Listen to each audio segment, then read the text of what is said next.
Welcome to the Lead at Home podcast, where every episode is about learning how to develop our parenting skills to achieve the best for our children. Here are your hosts, Sarah Franco and Jala Gaines. Hi, welcome to our Lead at Home podcast. We're so glad that you could be with us today. I'm here with Miss Jala Gaines, and I'm Sarah, and we're just really glad to have you with us today.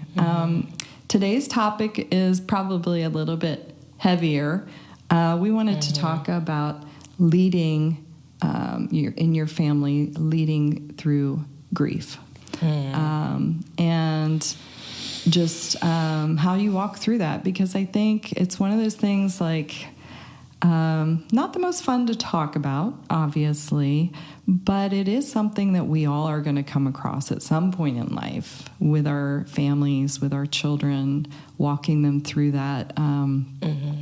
And maybe having a plan ahead of time and just having thoughts about it ahead of time can be really helpful. Yeah.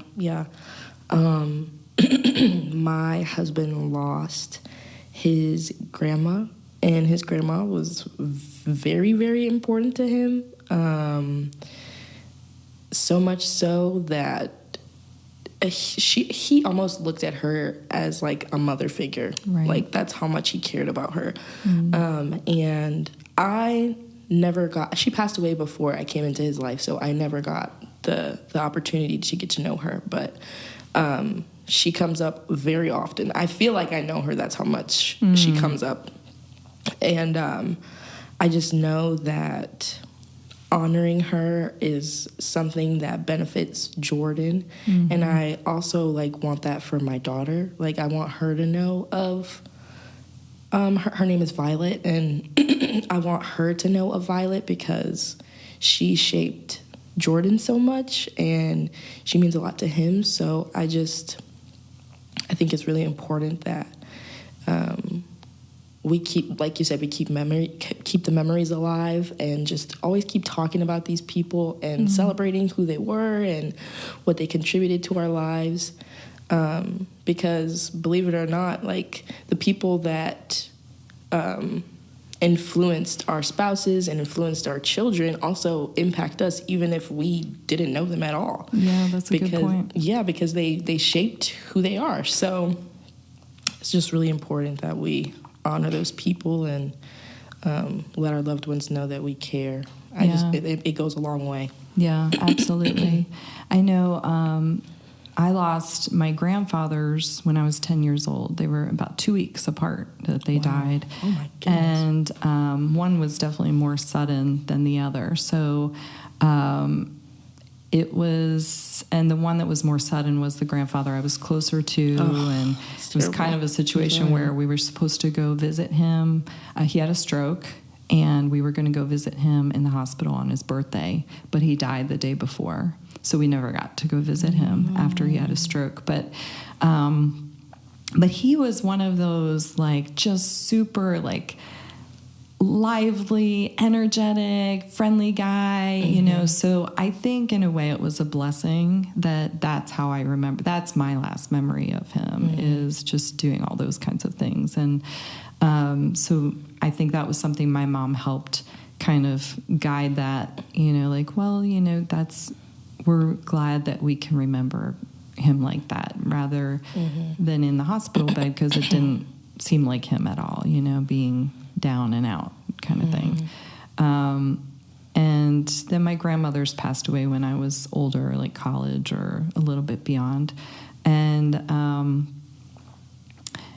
I think, it's one of those things, as a parent now, we, about 1.5 years ago, experienced the loss of my husband's mom. And now walking my children through that, this is kind of the first. I mean, they've known other people that have passed away, but and it can be hard, especially if there is a friend, to walk your children through those kinds of losses. I think probably one of the big things as a parent is to keep talking, to keep checking in on your child, making sure that they're doing okay, talking about that person, when there's a birthday or anniversary that comes around, her Gamma, well, I'll call her Gamma, her name comes up often.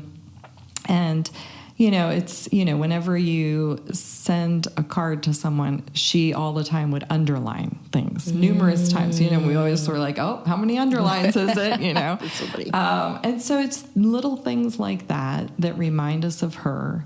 And sometimes it can kind of hit you out of the blue. And that was something one of my kids experienced recently. It was just something that reminded them of her, and it kind of blindsided them a little bit.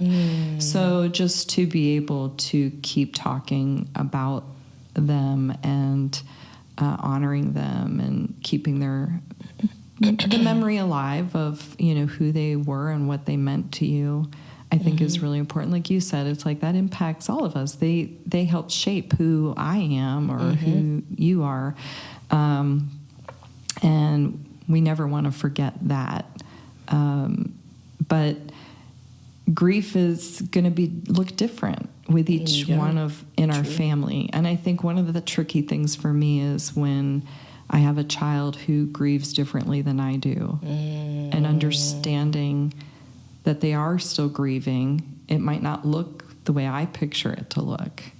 So to just kind of still be in tune with that as a parent, I think, and not be afraid to show your own emotions to your children. I think sometimes as parents, we think we have to be strong, we have to be do it behind closed doors if we're going to cry or we're going to, grieve. But that sometimes can come off as like we didn't care, or that we've kind of moved on and aren't thinking about that person anymore, when in fact we really are. Yeah, that reminds me, my dad has lost a lot of people. He comes from a family of 6. And out of those 6 people, 4 of them are gone. Oh, wow. His mom, his dad, his brother, and his sister. And it's just, he has one brother left.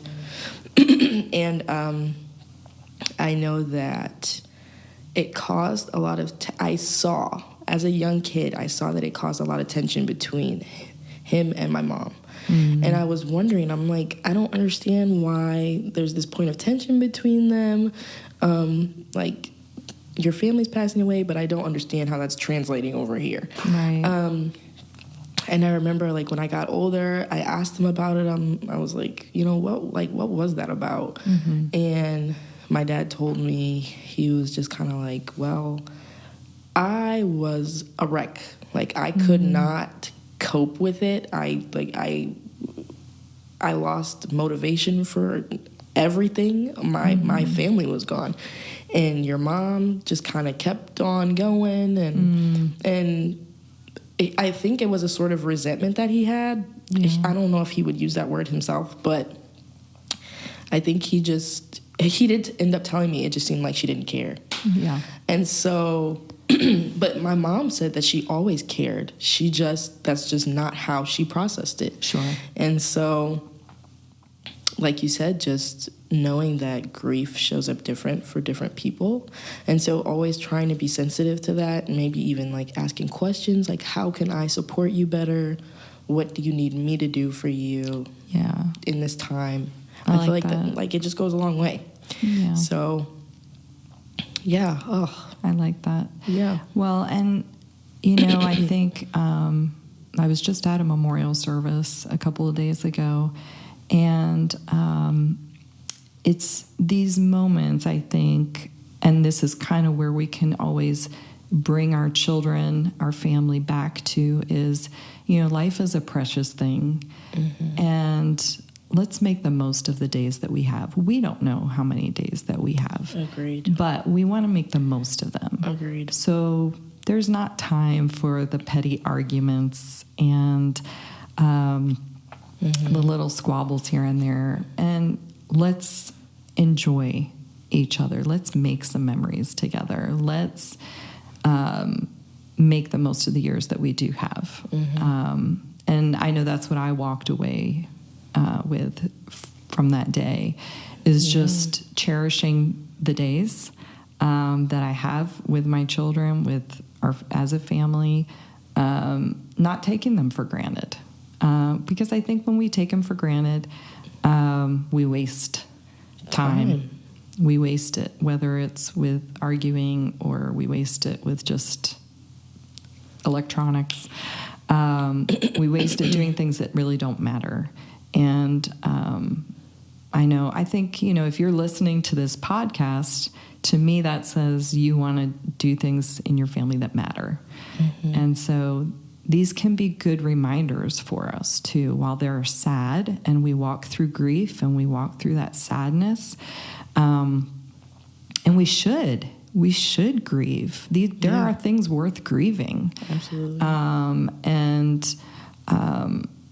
Learning how to do that in a healthy way is really important. But, just encouraging our parents to lead your children well through that. And if you need some extra help with that, to see a counselor, to go and get some help for yourself. There are programs out there specifically for dealing with grief. And I think those are important to do if that's something that you need and you need that extra support yourself. Because sometimes, we're here expecting, I'm the adult, I've got to, be a certain way, but we need some extra help too sometimes. So if you need that, be sure to get it. Absolutely. I'd agree. Yeah. Wow. This was kind of heavy, but it was. It's all right. It's still good. Yes, we're all growing. We hope that you got something from today's episode, and know that if you're dealing with grief, you're not alone. And like Sarah said, there are resources out there for you.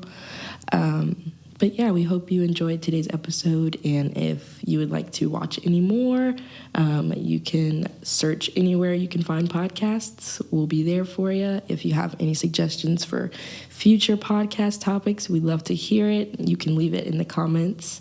And we'll see you guys soon. Take care.